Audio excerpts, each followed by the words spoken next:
Salut mon cher ami, j'espère que tu te portes dans une forme top shape en cette belle journée du mois de décembre.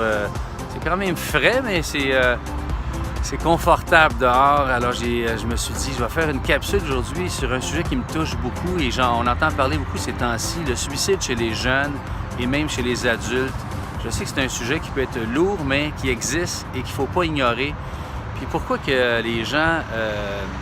on parle évidemment de suicide puis le monde virtuel, hein, des gens qui se sentent isolés souvent sur leur ordinateur, dont j'ai été moi-même, pas pour le suicide, je parle, mais m'isoler souvent avec l'ordinateur, faire des capsules, faire du contenu.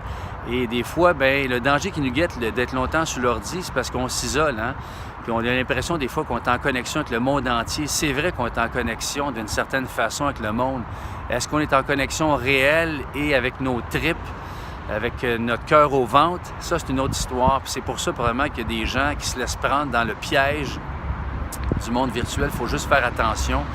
Puis aujourd'hui, bien, ce qui m'interpelle, parce que ces temps-ci, on entend l'histoire d'Alexandre Taillefer, un gars très connu qui était dans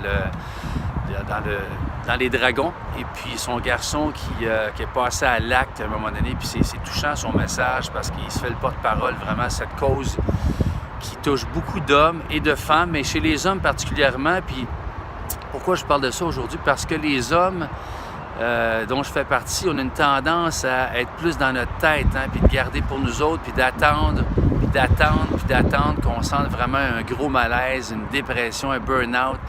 Puis des fois, il y a des gars qui passent à l'acte, puis on pourrait éviter ça, idéalement, en s'ouvrant, en partageant, développant le muscle de s'exprimer, de demander de l'aide autour de soi, des gens autour de soi, de s'ouvrir, de ne pas avoir peur de demander de l'aide, de demander point. Puis, tu sais, je suis le premier à dire ça, puis j'ai toujours eu de la misère à demander de l'aide.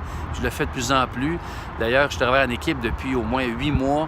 Je travaille en équipe, donc pour moi, c'est beaucoup plus léger, beaucoup plus de plaisir de s'ouvrir avec d'autres personnes autour, de déléguer, de demander de l'aide, de se faire contribuer. C'est toutes des choses qui semblent banales et simples, mais moi, on dit que ça demande des efforts des fois. Puis les gars, je sais de quoi je parle, on a tendance à « je vais m'en sortir tout seul, je suis capable, je n'ai pas besoin de personne », puis je m'isole, puis je reste dans mon bunker, puis même si je suis avec d'autres personnes, en apparence, ça va bien, mais je reste avec toutes mes émotions non exprimées.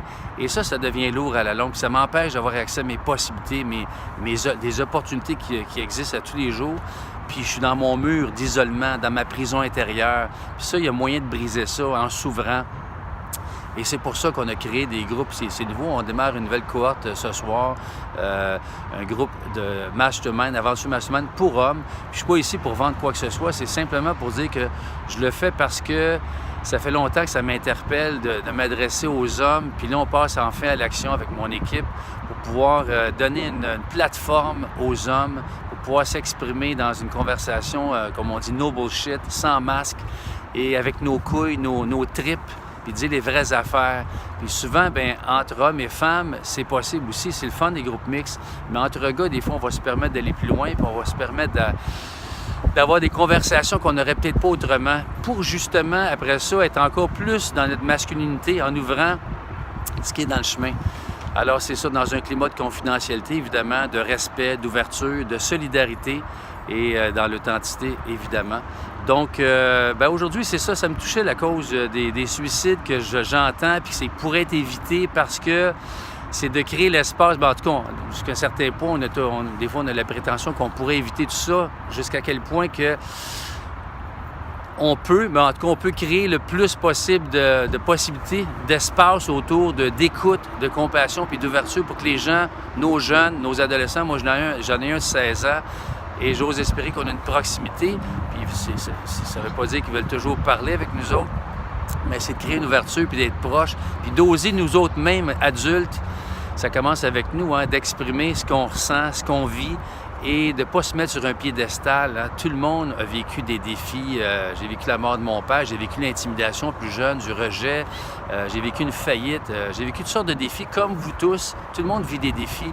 Maintenant, qu'est-ce que je fais avec les défis? Est-ce que je les garde pour moi, je demeure isolé, puis j'ai honte d'en parler, ou j'exprime ça, puis ça fait partie de l'aventure, du parcours de notre film de vie? Puis ça rend nos conversations plus humaines et ça humanise justement nos conversations avec nos jeunes, avec les gens autour de soi. Et ça permet aux gens de dédramatiser. Mais s'il n'y a personne qui parle, comme je fais présentement, bien, c'est plus difficile, puis on garde ça à l'intérieur, puis ça devient des montagnes, alors que ça pourrait être très bien plus léger. Donc, c'est important de s'ouvrir, s'exprimer et de connecter avec nos tripes. Alors voilà, si vous avez des commentaires, des feedbacks, laissez-moi ça au bas, ça va me faire plaisir d'interagir avec vous, parce qu'en ce moment, je sens qu'on est dans une phase de vie qu'il y a beaucoup de choses qui bougent. Hein? On en a la preuve des derniers mois à la télévision, il y a toutes sortes de drames qui arrivent. Et on a besoin de plus en plus d'authenticité, de vraies conversations, comme je dis, no bullshit, sans masque et avec nos tripes. Alors, bonne fin de journée, puis laissez-moi vos commentaires au bas, ça va me faire plaisir d'interagir avec vous. Bye bye!